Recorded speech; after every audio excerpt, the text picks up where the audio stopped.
આરામ મારી ચૂંદડી જોડે.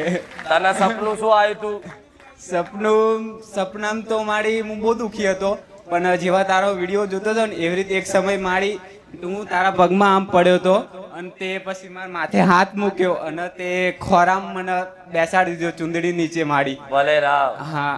અને આજે એની એ જ સપનું તું એવી રીતે હું બેઠો છું ને આ માથે હાથ મેલું. હા મારી રામ. પણ આ કોના માટે? જો એને માગ્યું નથી પણ એનો ભાવ કેવો જાગ્યો કે ચોમાસામાં પહેલી સીઝન ના જાંબુડા આવે બરોબર, તો કે હું ખુખાર મેરડી માટે હું જાંબુડા લઈ જાઉં બરોબર. તો જો આ જાંબુડાનો ભાવ આજે મારા શરણમાં એને બેહાડી દીધા. એટલે હંમેશા જો એનો પુરાવો એનો દાખલો કે જ્યાં ભાવ છે ને, જ્યાં આવો ભાવ રાખશો ને તો માતાજીના શરણમાં માતાજી સામેથી